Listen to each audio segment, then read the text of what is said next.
I'm sure you've noticed that Lando has feelings for me, which makes working together difficult because I do not feel the same way about him. I got so much flack for people like, was he really them robots? Because I don't think Lando would do that. I was like, maybe he would. It's like, I don't know. But also, I stand by. I'm like, there's lots of things to in space. Wednesday. Sorry. What was the word? No, community. I'm locked out of my old kingdom. You're not. You see what I'm saying?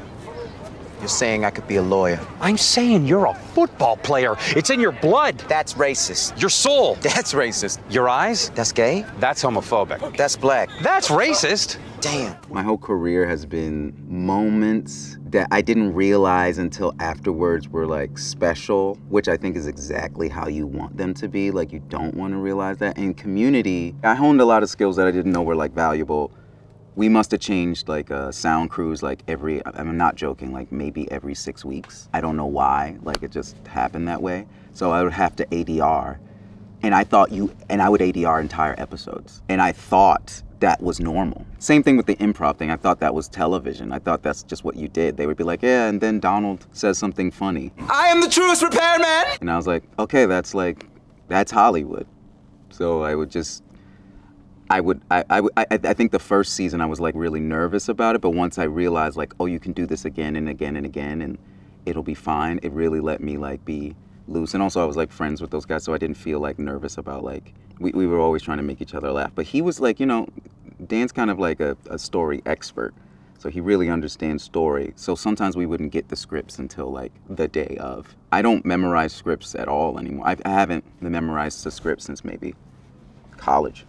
But now I get the script, like even stuff I write or whatever, I will get it and I'll learn it in the like makeup chair. And then, so I think all of that stuff was just, I was just lucky that I thought that's what you had to do.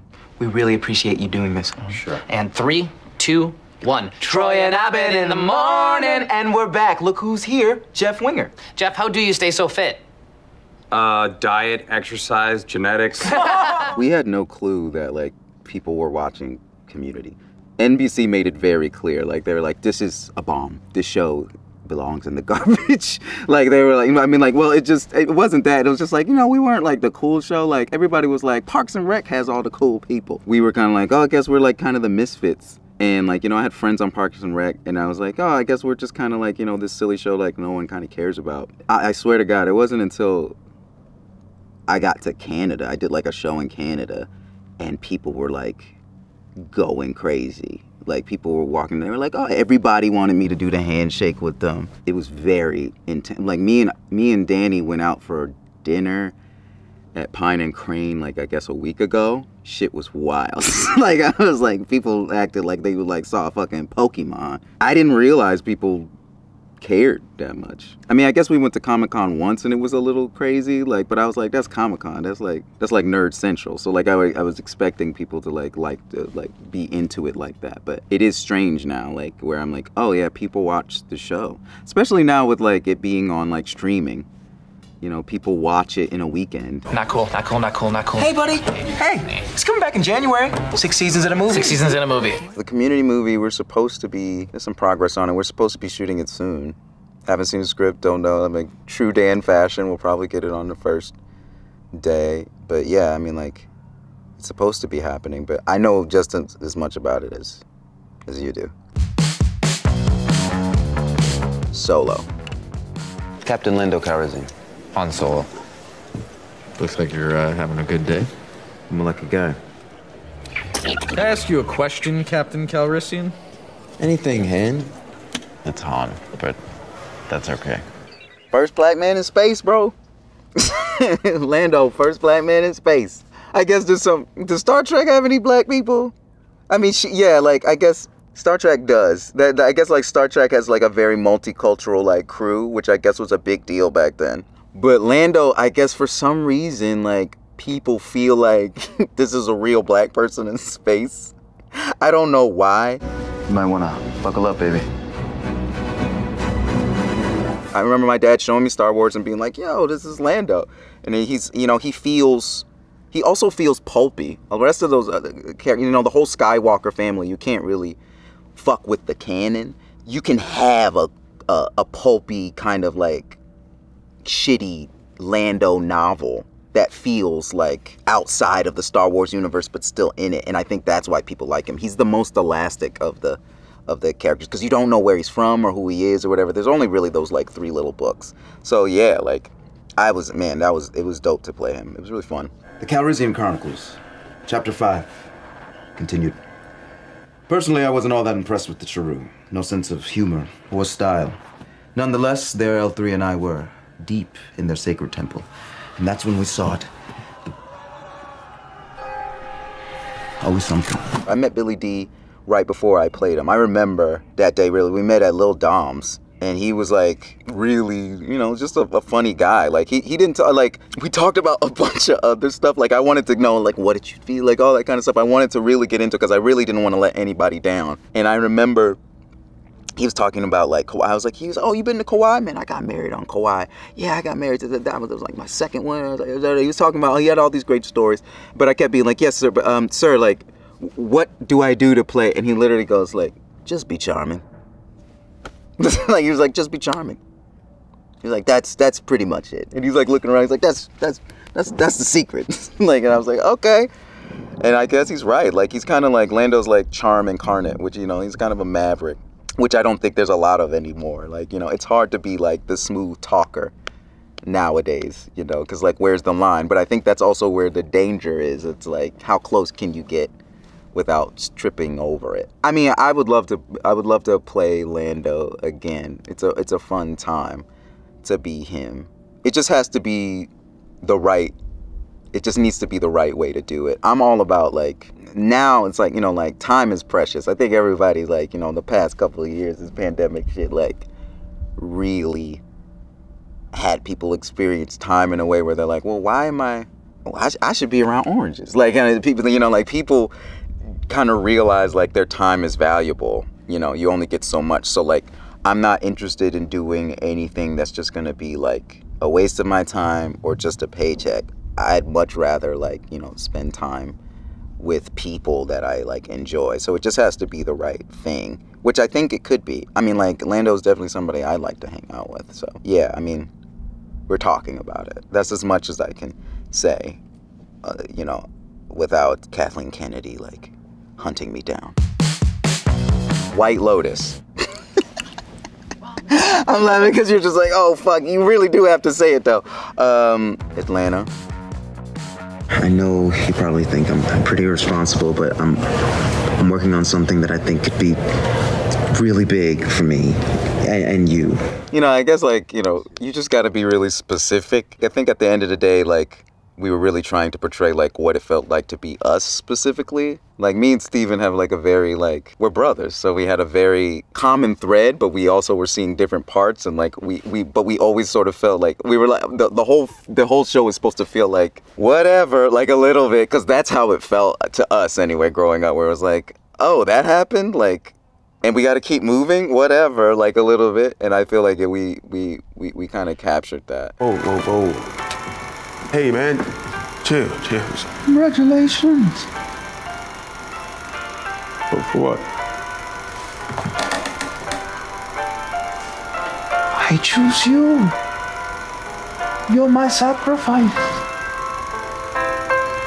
My brother has my mother's sense of humor, like, even more so than me. Like, I feel like I have like maybe 60 my dad, 40% my mom, but he has like maybe 60 my mom and 40. And it's a very dark sense of humor. There's like a video of a guy who had all of his teeth taken out by the dentist, and he's like, I'm gonna look like a freak now. Honest to God. And he starts crying. And I was like, whoa. And I like showed my brother that, and my brother must have laughed for a week. like he's like literally like he'd be like, and I'd be like, what is so funny about this? He was like, it's so horrible. Like I was like, yeah, like that's us a little bit, where we're like, yeah, this shit is horrible. So it's kind of funny because all of this is like unnecessary in the end. Not to get like too sardonic or like, you know, but I think that is like our humor, is like, this didn't have to happen. She said kidnapping when she called, okay? Kidnapping serious. You know that, right, Willie? Well, I must kidnap that bitch in 1974, cause she ain't been a kid in 45 years. She in there? No. And don't go in there, the alligator's in there. What?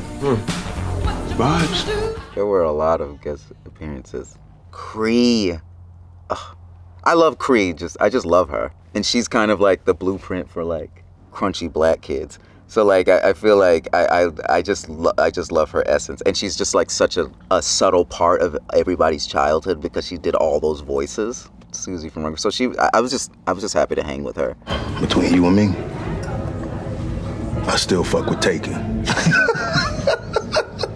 Shit, man. Look, it's good to know that you don't hate black people now. You know. What? No. I can't stand the lot of you.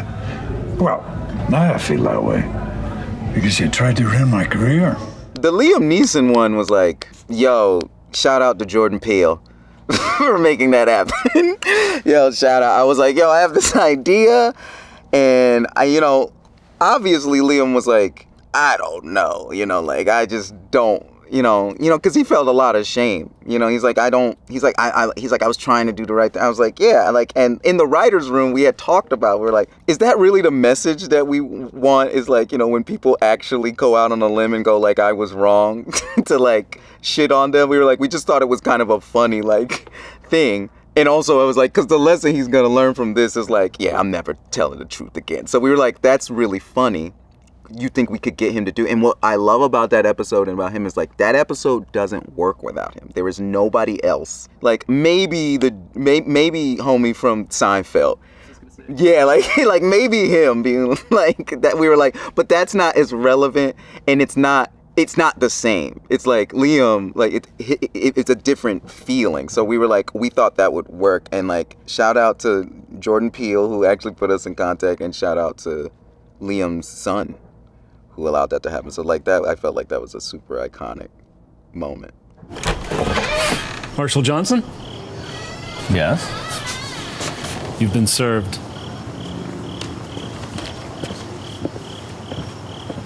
I'm sorry, what is this about?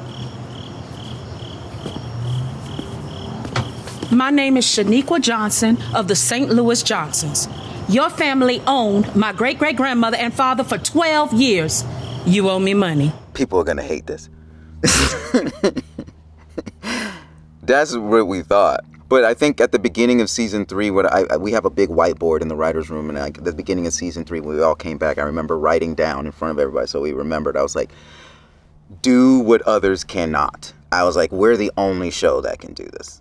And I was like, that's what's gonna make us special. Because by that point, like, honestly, like, the thing that I remember now that was in the back of my head is like, remember Rage Against the Machine? Like, I remember their first 2 albums I was so into them, and then their third one, like, they kind of like, I see what it was. It was like they kind of went back to like the hip hop roots of it. But I was like, I'm not feeling this as much as nothing. And I remember talking to my dad about it, and he was like, well, everybody else is kind of doing the rap rock thing now. So like they have to like be themselves more. And that to differentiate themselves. And I felt like that's what I kind of wanted to do. Like I was like, I just wanted to tell stories. At the end of the day, like all of this really is about like, stories. Like I'm like, who can tell the best story? Who has the best ideas? And I was like, yeah, like there are some good, it's not like the show Atlanta that people wanted, but it's the point of view of Atlanta. And I stand by, I was like, man, I think that might be, even after season 4, which people are like, this is like a perfect, but I'm like, season 3 is, I still think my favorite. Like, I love the black and white episode.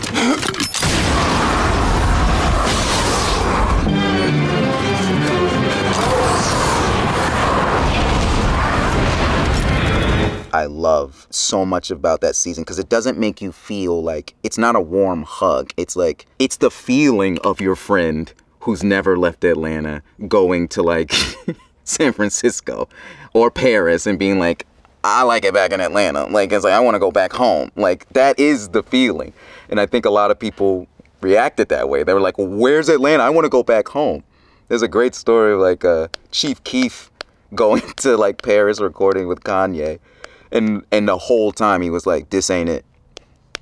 He was like, this ain't it. And I'm like, yeah, like, that is why you are the way you are, because you are so tied to your home. But when you come back, those chicken wings don't taste the same because you've experienced something else. Like my brother always would be like, JR Crickets is the shit. And then when he comes back, he's like, these taste different. It's like, yeah, you experienced something else. So I'm like, yeah, that's probably why people like season 4 a lot more. Because it's like, yeah, you're back home, but you've kind of outgrown it. Childish Gambino. Don't be mad cause I'm doing me better than you doing you. Don't be mad cause I'm doing me better than you doing you. Alison Brie introduced me to Ludwig. Ludwig was doing the music on Community. I remember it was weird, like, you know, it was almost like a love at first sight type moment where I remember he was in the food trailer and she's like, Donald, you gotta meet Ludwig. And he was wearing like purple pants and he was like cutting a green apple and he goes, hey, how are you? Oh, cool. He's like, I do the music. Cool. And I was like, I'm working on this kind of music thing. We should meet up. And it was very organic. I don't know why that happened. Honestly, like on most shows, you don't usually meet the composer. Like, it just doesn't happen. Like, you're not, like, in most movies, you're not meeting the composer. So, like, he just happened to be around and I think we were both just interested. I was like, I love music. I was like, oh, cool. Like, you should take a look at my music. It's just a lesson to people where I'm like, yeah, like, it's not about like chasing opportunity. It's like, don't be afraid of like yourself. I feel like if I was like, oh, no one should listen to this music. I was like, no, you should. I was like, you should check this out. I want to know what you think. And that's kind of what happened. And then, like, you know, we just have me and Ludwig have like amazing chemistry. That's the only way I can put it. Like, he's like such a weirdo in the best sense.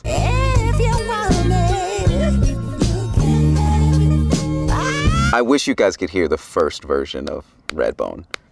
It was so weird. Like, it was such a weird, I was actually listening to it the other day. I was like, what a weird song this was. And then we like cleaned it and we were like, oh, yeah. This is America.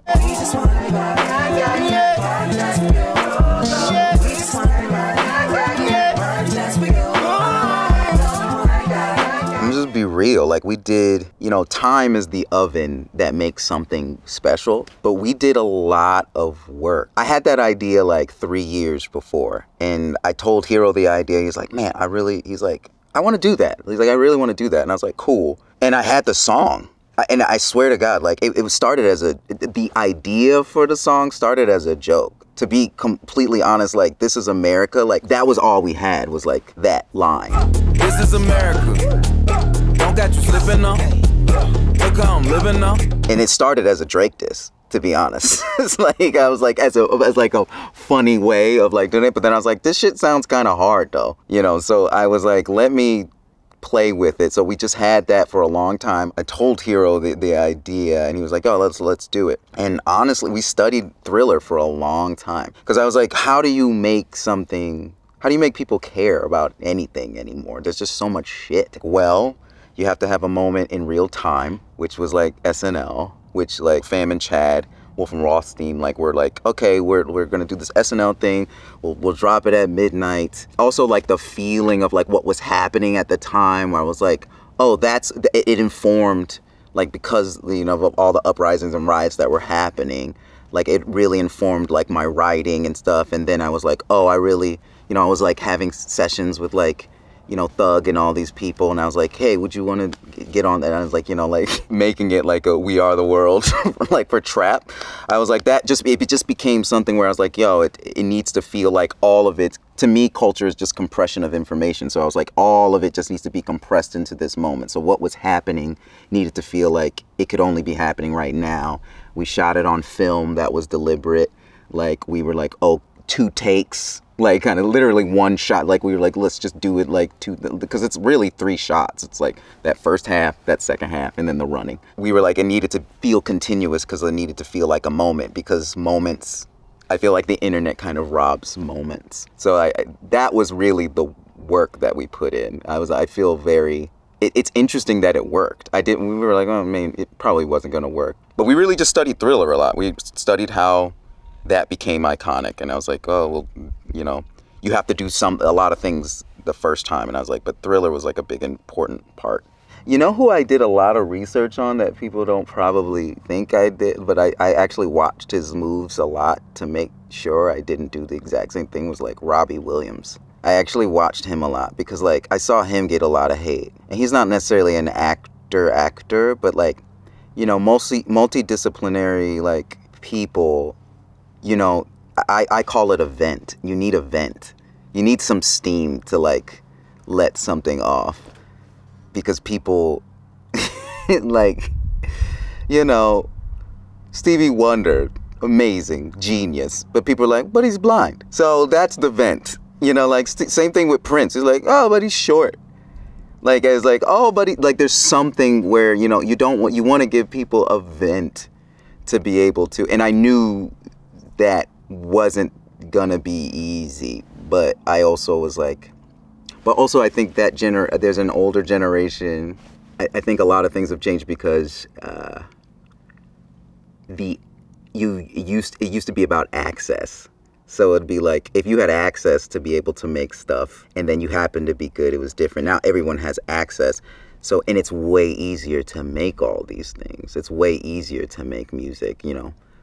We're always racing towards very good ideas. That's all it matters at the end of the day. And I think the idea of like this person not being great at other stuff is an old idea of just like, yeah, Elvis couldn't be a great actor necessarily because he was focusing so much. Making music took a lot more. But now it's like all that stuff is happening. All those things are the same anyway. So I feel like, yeah, like somebody had to do it. And it wasn't like I was like, I'm the one to do it. I think I honestly I didn't want to stop doing that other stuff. It was like way too much fun. And I had learned like, yo, if you're like living for other people, you're probably going to end up being sad, which is like, what's the point?